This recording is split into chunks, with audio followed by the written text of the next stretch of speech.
Hi friends, welcome to Silas world. చాలా చాలా రోజుల తర్వాత ఇంకొక వీడియోతో మీ ముందుకు వచ్చానన్నమాట. యాక్చువల్లీ ఇది yesterday teachers day celebrations our hostel NSC BAV hostel Srikakulam అనమాట. యాక్చువల్లీ మీకు ఆల్రెడీ చెప్పాను కదా, నేను ఈ హాస్టల్లో టీచర్గా వర్క్ చేస్తున్నాను. ఐ మీన్ పార్ట్ టైం ట్యూటర్గా వర్క్ చేస్తున్నాను. అయితే ఆ రోజు మాత్రం పిల్లలు మాకు పెట్టిన గేమ్స్ అలా ఇలా లేవనమాట. చాలా కష్టం అనిపించింది. అక్కడికక్కడికే పరుగులు పెట్టడం ఎంత కష్టం అనిపించిందో. యాక్చువల్లీ వీడియో తీయడానికి ఒక రీజన్ ఉందన్నమాట.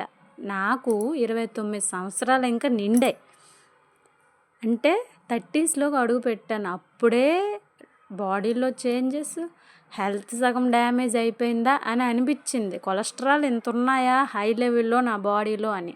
ఎందుకు ఈ విషయం మీతో షేర్ చేసుకుంటున్నానంటే, ఇక్కడ వీళ్ళు పెట్టిన గేమ్స్లో నేను ఎంత అలసిపోయానంటే చాలా అలసిపోయాను. అక్కడ టీచర్స్ అందరిలో స్టాఫ్ అంటే ఎంత యాక్టివ్గా ఉండాలి చెప్పండి. అలసిపోయానమాట. ఒక 3 గేమ్స్ ఆడేటప్పటికి చాలా అలుపు వచ్చేసింది, చెమటలు పట్టేసింది. అంటే నన్ను నేనే చూసుకోలేకపోతున్నాను. పిల్లల ఫ్యూచర్ అలా ఉండాలి ఇలా ఉండాలి అని ఆలోచించేస్తాను కదా. ఎవ్రీ టైం మదర్స్ ఏం ఆలోచిస్తారు, పిల్లలు చాలా హెల్తీగా ఉండాలి, వాళ్ళకి ఆ ఫుడ్ పెట్టాలి ఈ ఫుడ్ పెట్టాలి, టైంకి వచ్చేసరికి ఇంట్లో వాళ్ళందరికీ హెల్తీ ఫుడ్ చేసి పెట్టాలి, ఇదే ఆలోచన ఉంటుంది మనకి. అలాంటిది ఇప్పుడే 30స్లోకి ఎంటర్ అయ్యేటప్పటికే ఆయాసం, చెమటలు పట్టేయడం అన్నీ వచ్చేస్తుంటే లైఫ్ టైం వాళ్ళని మనం ఏం చూస్తాము. నాకైతే కొంచెం లైఫ్ స్టైల్ మార్చాలి, ఇలా కాదు అది ఏ విధంగా మార్చాలి అనేది ప్లాన్ గీసుకోవాలని అయితే నేను డిసైడ్ అయిపోయాను. పిల్లల్ని చూసుకోవాలి, అది మన బాధ్యతే.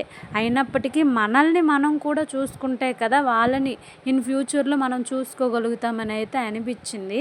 మ్యాక్సిమం పెళ్ళయి పిల్లలు పుట్టిన ఆడవాళ్ళకి ఒళ్ళు ఎందుకు వస్తుందంటే తినేయడం వల్ల కాదండి.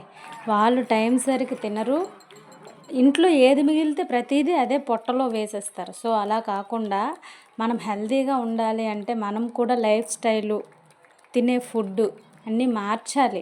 టైం టు టైం తినాలి, హెల్తీ ఫుడ్ తినాలి. అక్కడ ఇంట్లో వాళ్ళని ఎంత జాగ్రత్తగా చూసుకోవాలనుకుంటున్నామో దానికన్నా ముందు మనల్ని చూసుకోవాలి మనం.